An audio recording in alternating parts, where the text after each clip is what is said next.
Olá, sou o reverendo Jair de Almeida Júnior e nós vamos hoje dar continuidade ao estudo do Sermão da Montanha, falando sobre o tema olho por olho, dente por dente, que foi explanado por nosso Senhor Jesus Cristo. Mas antes de mais nada, vamos rogar a Deus a sua orientação. Oremos.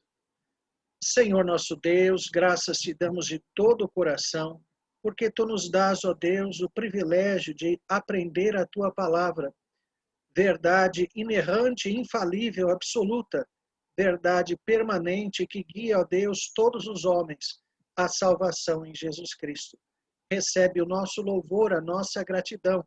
Oramos no nome santo do Senhor Jesus. Amém.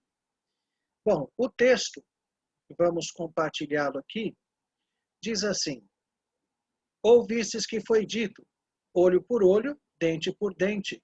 Eu, porém, vos digo, não resistais ao perverso, mas a qualquer que te ferir na face direita, volta-lhe também a outra. E ao que quer demandar contigo e tirar-te a túnica, deixa-lhe também a capa. Se alguém te obrigar a andar uma milha, vai com ele duas.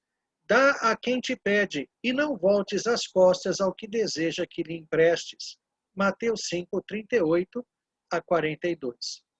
Bom, essa fórmula introdutória nós já vimos que é uma referência de Jesus à interpretação dos rabis, dos mestres de sua época, considerando muitas interpolações, muitas adições vindas da chamada lei ou tradição oral, que eles acreditavam que tinha início lá em Moisés. Por isso é que Jesus diz, ouvistes que foi dito. A referência de Jesus à Escritura é sempre está escrito, e não ouvistes o que foi dito. Então, reparem que aqui nós já percebemos uma identificação daquilo que Jesus quer dizer. Não é um referente exatamente da palavra, mas das interpretações que os rabis, os rabinos de sua época tinham da própria Escritura, influenciada pela tradição ou lei oral. Então, olho por olho, dente por dente, é uma referência às Escrituras. No Antigo Testamento, nós temos essa referência. Não é uma referência estritamente ou especificamente bíblica. A chamada lei do talião, ou lex talionis, ela era conhecida no mundo antigo e é a lei da retribuição. Olho por olho, dente por dente, mão por mão, pé por pé, cabeça por cabeça. E Jesus não está, de forma alguma, desdizendo um texto do Antigo Testamento. Isso seria absurdo. Como é que Deus vai anular aquilo que ele mesmo escreveu? Como é que ele vai apontar erro naquilo que ele mesmo revelou como palavra de Deus? Então é muito importante compreender que quando Jesus comenta esse texto, ele não está indo contra o texto, mas sim contra a interpretação e o uso que davam a ele na época do Novo Testamento, na época que Jesus viveu. Então, vejam, olho por olho, dente por dente é um princípio válido e correto, mas a questão era como eles então interpretavam e aplicavam. Como é que eles faziam isso? O judeu da época de Cristo, ele passou a tomar esse princípio e aplicá-lo nos relacionamentos pessoais, como uma espécie de limitação da vingança. Mas reparem, olho por olho, dente por dente, ou a lei do talião, a lei da retribuição, não é a norma que rege os relacionamentos pessoais. Eu não sou chamado a vingar-me a mim mesmo. Eu sou chamado a esperar na vingança de Deus. A mim pertence a vingança, diz o Senhor, eu retribuirei. Então, o crente é aquele que não vai procurar fazer justiça com a própria mão, aquele que não vai querer impor a correção ao outro, simplesmente, ele espera em Deus toda forma de correção, de juízo, de vingança até mesmo. Até mesmo que se fala de vingança do crente, não é a destruição do inimigo. Nós sabemos, aqui mesmo no Sermão da Montanha, E Jesus diz, amai os vossos inimigos, orai pelos que vos perseguem. Como é que eu posso, então, conjugar vingança a isso? A vingança do crente é esperar que o seu inimigo se torne um irmão, se torne um amigo. Essa é a vingança. É orar para que Deus mostre a ele o mal que ele pratica e tenha ocasião de arrependimento. O crente não é aquele que espera a destruição do inimigo, mas sim a conversão do inimigo. Então, bom, se tratar de um crente, o que é uma coisa que seria extremamente inadequada, mas acontece, se o teu inimigo é um crente, então a oração seria para que Deus preparasse uma ocasião de restauração do relacionamento, deixando muito claro ao coração de ambos, o teu e o do teu inimigo, os erros cometidos, e que haja, assim, arrependimento e mútuo perdão. Bom, o princípio olho por olho, dente por dente, que é bíblico, é correto, ele é o princípio aplicado para a lei civil, para a forma como o Estado trata o indivíduo, o criminoso. O Estado não pode olhar para o criminoso e dizer, olha, não faz mais isso. Vai para o assaltante, para o assassino, para o estuprador e dizer, olha, vê se para.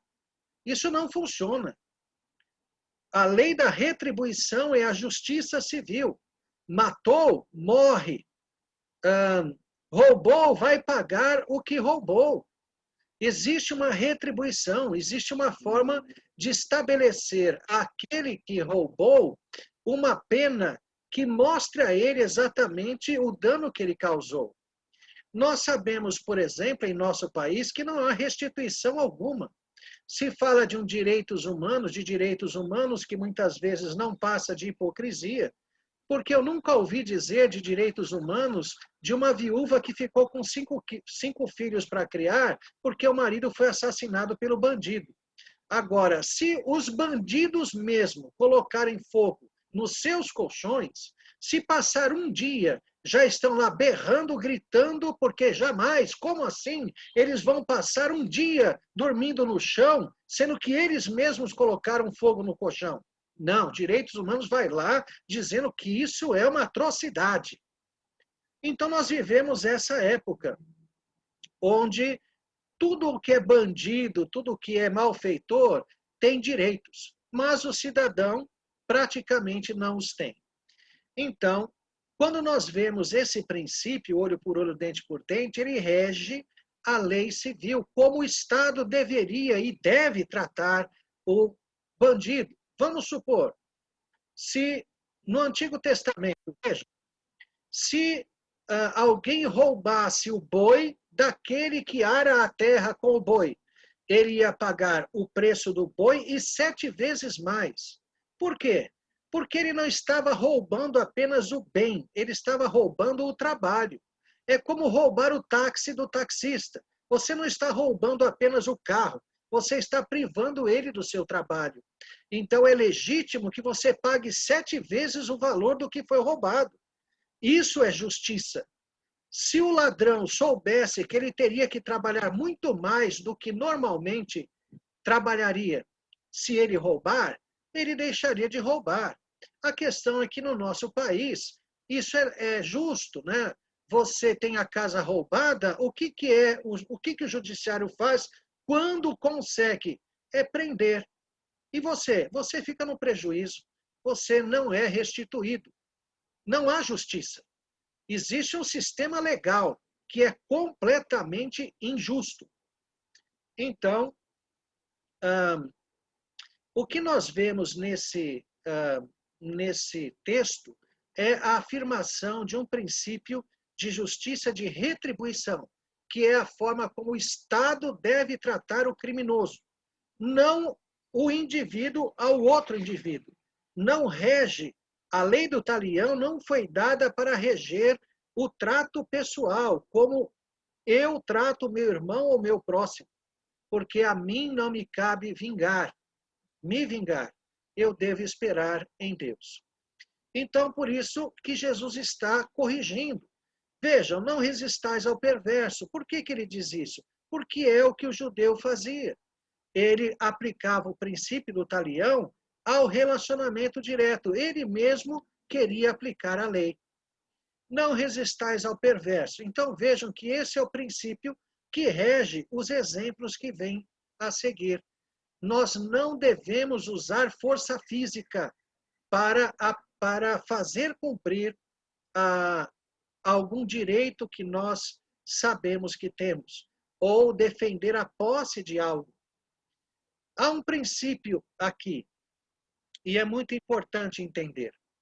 Reparem que, quando Jesus diz, a qualquer que te ferir na face direita, volta-lhe também a outra, isso é uma agressão física, é um tapa no rosto, é algo que fere a honra e a dignidade. Nós somos apresentados pelo nosso rosto, né? Não pelo braço, não pelo pé, não pela perna. A identificação se faz pela face. Não há nada mais pessoal do que o seu rosto. Ferir o seu rosto é ferir o seu nome, a sua identidade, a sua dignidade, a sua honra. No entanto, veja, não está se falando de risco de morte. Não está falando que se, por exemplo, um ladrão entrar em sua casa, você vai assistir passivamente, se você for o marido, o ladrão estuprar sua mulher ou sua filha, ou querer de alguma forma abusar dos seus filhos. Não é isso. Nós vemos, por exemplo, o apóstolo Paulo dizer na carta aos Efésios que o marido deve amar a esposa assim como Cristo amou a igreja e se deu por ela. E aquilo não é romantismo.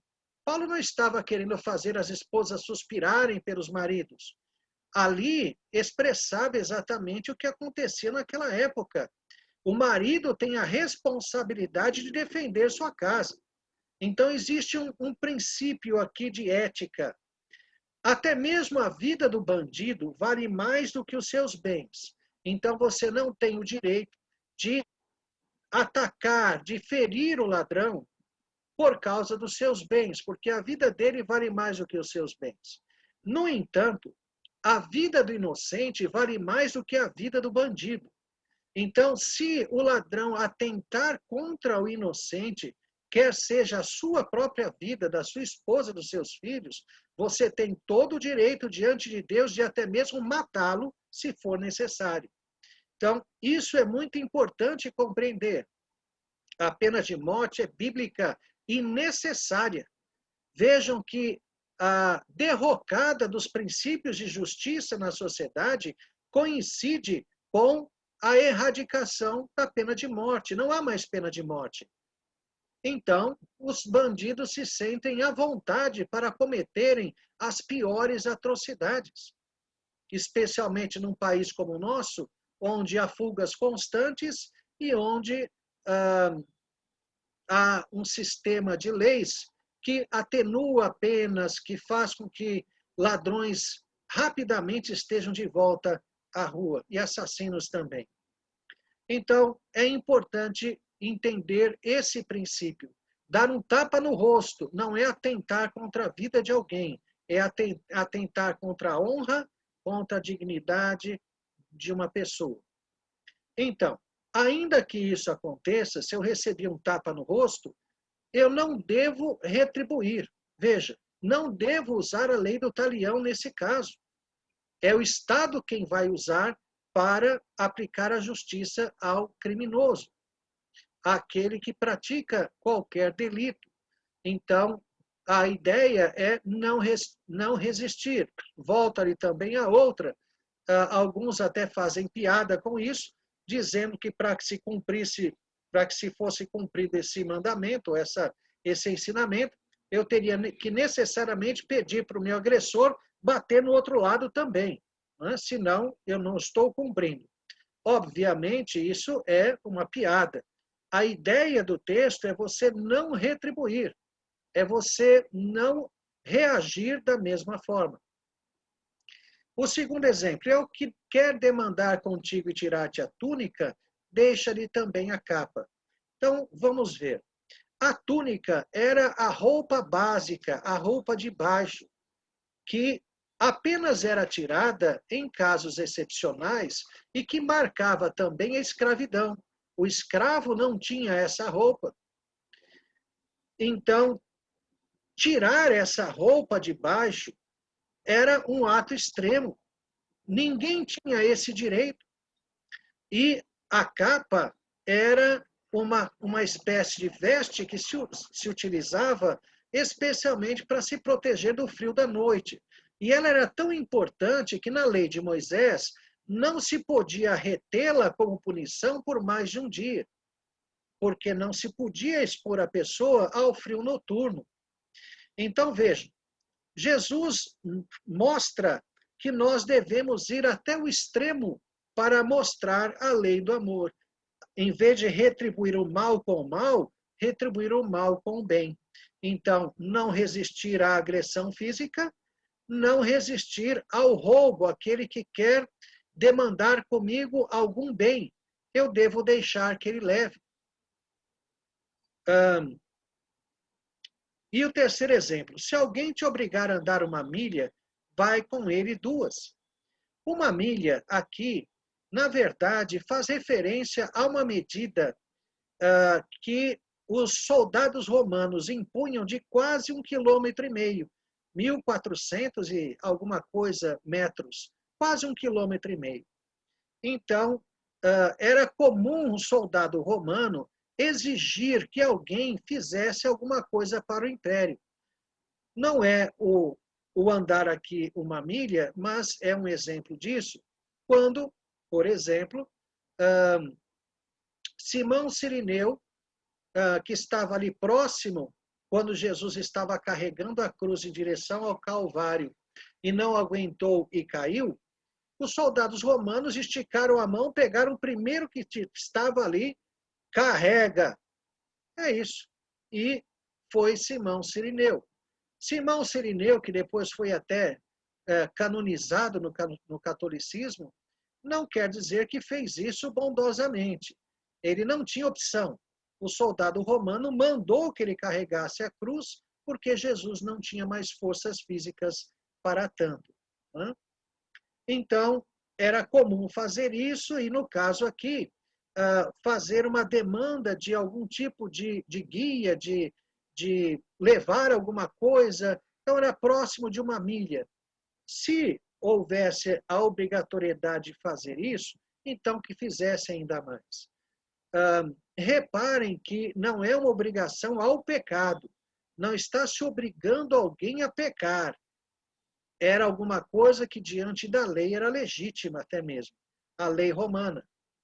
Então, Jesus nos ensina no terceiro exemplo que se alguém impuser a nós algum tipo de obrigação, que eles não têm direito a isso, mas que nós devemos fazer e até mesmo a mais para mostrar que pagamos, que nós respondemos com amor o mal que nós recebemos.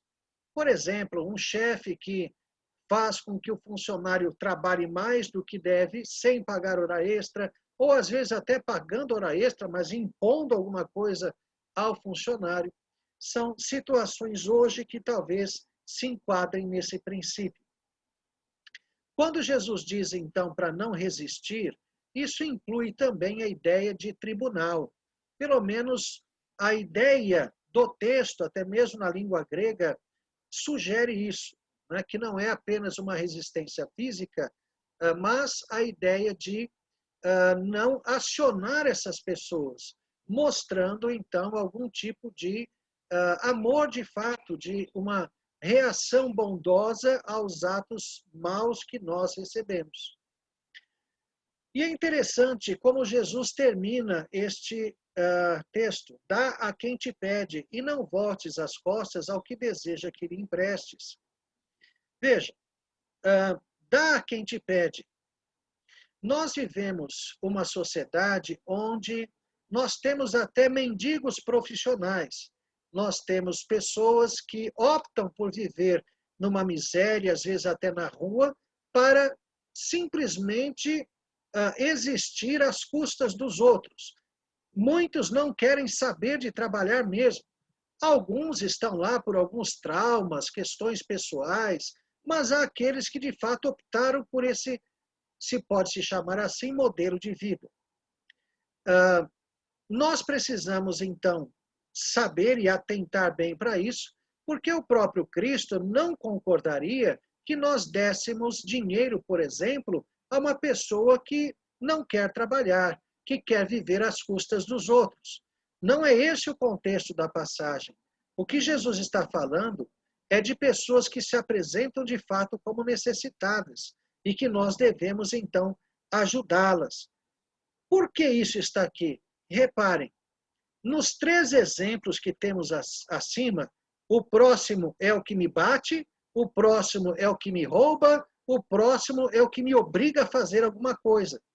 A visão que se passa do próximo nessa passagem é extremamente negativa. Então, para evitar que se chegue a alguma conclusão do tipo, bom, o próximo tende sempre a me ferir, sempre a me prejudicar, a me dar algum tipo de prejuízo. Então, vou me afastar dele, não vou ajudar ninguém. Para evitar exatamente essa conclusão, Jesus diz: ainda que o próximo de fato possa ser o seu inimigo, ajude aqueles que são realmente necessitados. Dá a quem te pede e não volte as costas ao que deseja que lhe emprestes. Quando eu falo desse texto, eu sempre me lembro de uma ocasião na vida dos meus pais. Meu pai e minha mãe dizem que sempre sabiam quando minha mãe, no caso, iria engravidar. Era o meu pai ficar desempregado. Nas 3 ocasiões, eu sou o filho do meio, então são 3 irmãos. Nas 3 ocasiões de nascimento havia essa situação. Meu pai estava desempregado. E numa delas, que agora nem me lembro qual foi, meu pai estava desempregado e precisava pagar o aluguel. No entanto, a única pessoa que ele conhecia que tinha recursos financeiros, nós estamos falando aí de meio século atrás, para ajudá-lo, era uma pessoa que tinha acabado de sofrer um calote. Vejam que coisa difícil. Você pedir emprestado dinheiro a alguém que acabou de tomar um calote. E o meu pai conta que foi todo constrangido pedir dinheiro emprestado àquela pessoa, empenhando sua palavra que ele pagaria, como de fato pagou. Mas o que chama atenção foi a resposta do Senhor, daquele Senhor, a ele. Ele disse ao meu pai: você está vendo esses dedos? Nenhum é igual ao outro. Com essa resposta, ele quis dizer: não é porque alguém me enganou, aparentando honestidade, me enganou e me deu um calote, que todos vão fazer a mesma coisa. Era uma época diferente da de hoje, quando ainda valia a ideia do fio do bigode. A grande maioria daqueles que pegavam emprestado não precisava de documento, nada disso, pagavam, porque tinham vergonha na cara, eram pessoas honestas. Hoje é o contrário.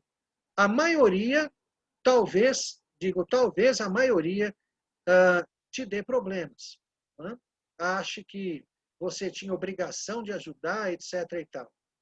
De qualquer forma, nós não devemos nem mesmo esperar o retorno daquilo que emprestamos. Isso está longe de dizer que a pessoa que pegou emprestado não deve devolver. Se ela não devolver, ela responde diante de Deus pelo furto.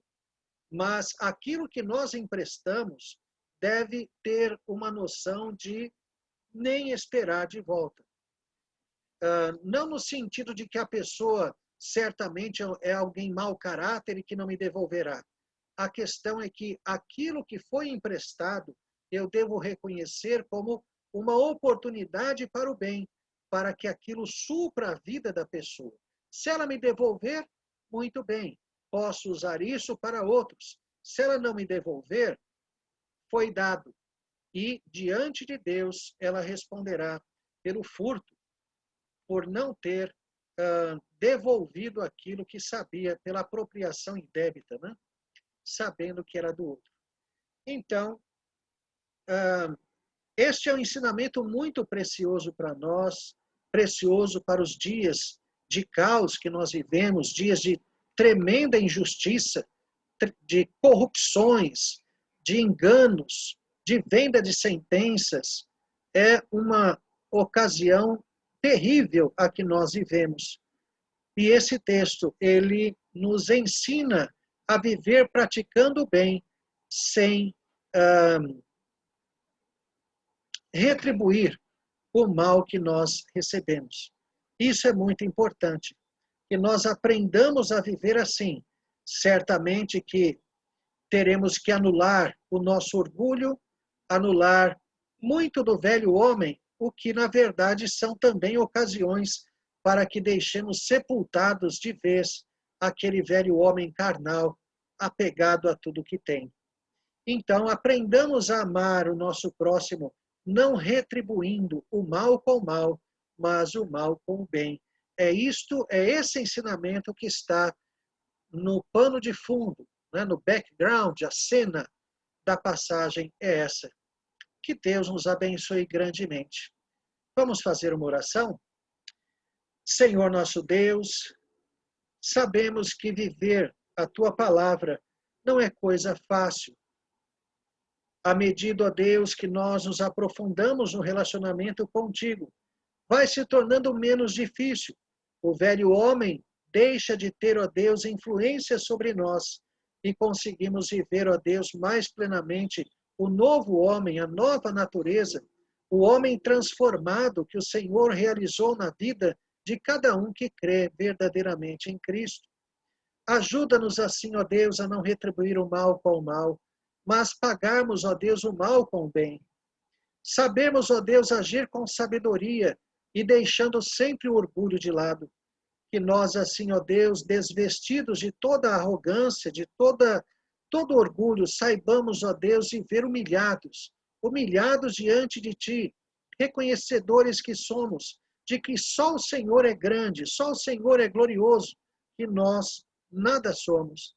E precisamos, ó Deus, assim olhar para tudo e todos desse ponto de vista. Abençoa cada um de nós para que saibamos amar até mesmo o nosso inimigo. Saibamos, ó Deus, praticar o bem a todos, como, ó Deus, agentes do teu reino, como servos do Senhor. Perdoa os nossos pecados, nós oramos no nome santo do Senhor Jesus. Amém. Por hoje, portanto, é isso que nós temos a tratar. Se Deus assim permitir, na semana que vem, daremos continuidade à exposição do Sermão da Montanha. Que Deus abençoe a todos. Um grande abraço.